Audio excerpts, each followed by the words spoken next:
So I think what you do is you have 1,000 people go into a Walmart and all stand in line and buy ammunition. Yeah. And they'd be there for 363 days doing background checks on them. Well, and it's not going to be an expedited process, I'm sure. No, it's going to take a while. That's Yeah, what I'm saying. You so. flood them. Yeah. And But they would like that, wouldn't they? I mean, I don't know. You imagine the delays it would cause just because, I mean, there's delays now on background checks. Right. Because there's so many people buying guns because, it's lawful. Mm-hmm. It would make it required to report lost and stolen guns, which apparently 11 other states already do. So if you lose your gun or your gun's stolen, You got to report it. you have to report it. Not sure if Michigan's one of those states or not. I don't think it is. No, I don't think it is. If I had a gun stolen, I would report it just because I would want it back. So, Well, it may be insurance reasons, too. You might have it insured. yeah, right. Sure. But if you lost it, would you report it? The other provision, felons Okay. felons must relinquish weapons. Because here's the at that. deal. They're not allowed to have them. It is illegal for a felon to possess a firearm. You felons, you. So this law would make it so that the felons that are not allowed to possess firearms are not allowed to possess firearms. And it says must. Oh, you're right. The other one said shall. So this makes it a little easier for felons to understand, I guess. I don't know. It's horrible. And they're going to set up a clear process to relinquish weapons. The lieutenant governor and his other authors say that there are more than 17,000 Californians who are prohibited from owning firearms who currently have firearms. How the hell do they know that? First of all, how do they know that? Second of all, what does that tell you? Yeah. It tells you that the gun laws are not working. Right. That doesn't mean that we need more gun laws that kind of say the same thing with different words. It means gun laws do not work. This is all feely good crap. Well, I shouldn't say that. At some level, all gun control is feel-good crap. But on the more dangerous level, it's control crap. Right? But, I mean, there is some level, and a lot of people who support this stuff, it is feel-good stuff. Because what the governor in Virginia said is that people have a right to feel safe. Which is absolutely not true. No, that's not true. You do not have the right to feel safe. There are only gradations of safety, right? Sure. Well, but we're talking about feeling safe. We're not talking about being safe. Oh, that's true too. Yeah. How can you have the right to feel happy? Well, sure. Okay. I guess I take that back. You do have the right to feel safe, but I don't have the obligation you have the necessarily to make sure that you feel safe. Right. You have the right to pursue happiness. You have the right to feel happy. And you have the right to pursue safety.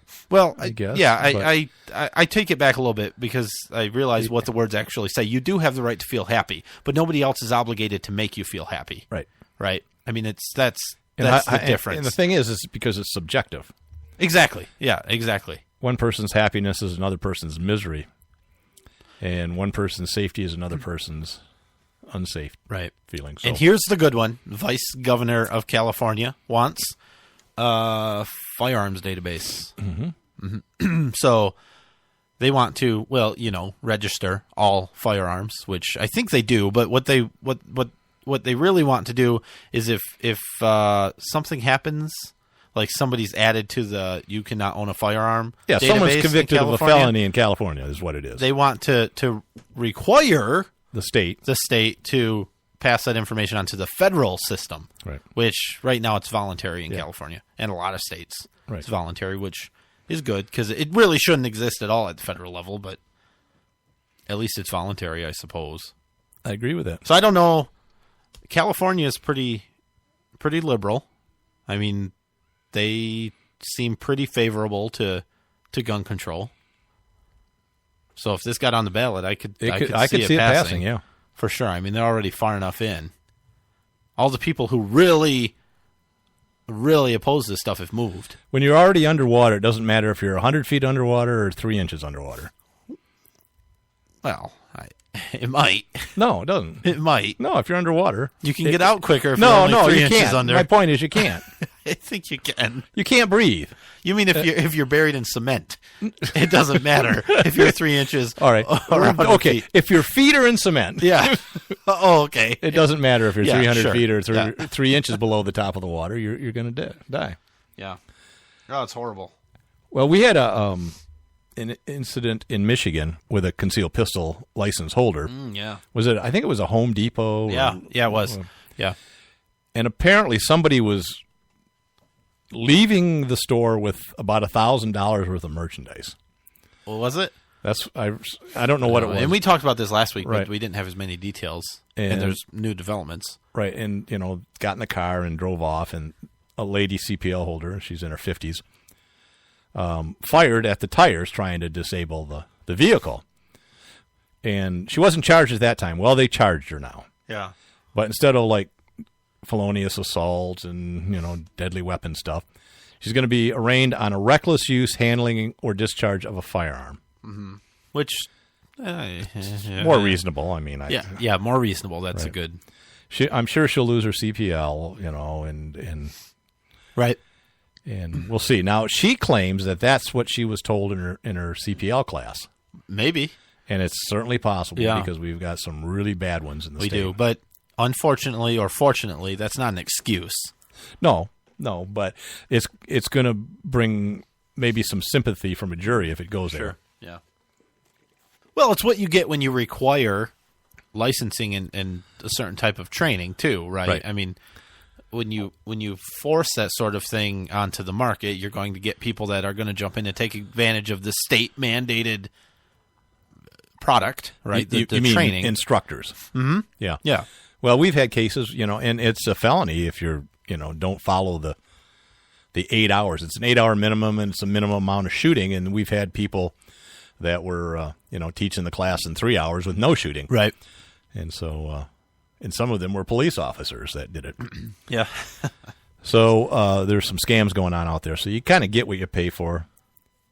If you're going to take a concealed pistol class, whether it's mandated or for your own personal education, do some research on who the instructors are and Yep.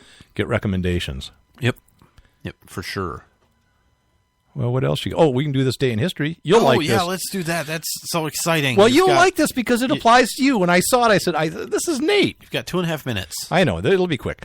So on this day in 2004, the National Highway Safety Administration rules that hearses manufactured no longer have to install anchors for child safety seats in their vehicles. Ooh. Now, the largest funeral coach manufacturer in the United States petitioned for the exemption, right? Of course. And they said since a funeral coach is a single-purpose vehicle, that is transporting a body and a casket, children do not ride in the front seat. In fact, typically the seats are empty because, nobody wants to ride with Uncle Fred. They didn't like him when he was alive, and they don't like him any better when he's dead. Right. So all funeral coaches now, which are hearses, they're now defined as a vehicle that contains only one row of occupant seats and is designed exclusively for transporting a body and casket, and it is equipped with features to secure a casket in place. Any other hearse out there that doesn't fit that, has 2 rows of seats, have to have the Yeah. child I was going to say, restraints. because a lot of them do. They have at least one flip-up seat in the back. Now, I say that because don't you own a hearse? I do. And do you use it to transport bodies around? Yeah, Of course. but they're live. Yeah. Well, Don't you take what it out else would I- trick-or-treating with your kids and I stuff? do, yeah. That's cool. Yeah. In Michigan, Yeah. you have to have a what they call a chauffeur's license to drive one commercially. Okay. Which generally you think chauffeur, you're driving a limo, you're driving a bus, Right. that sort of thing.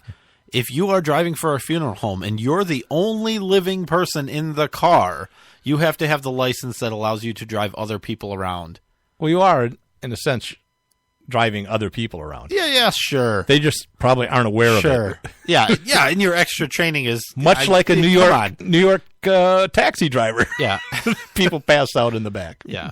It's just interesting.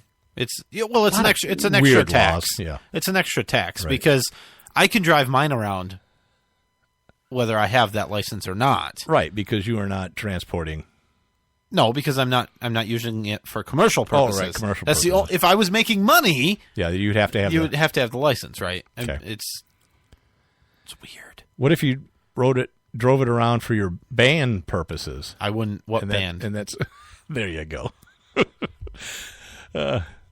Didn't you make like $150,000 last year, all paid in cash?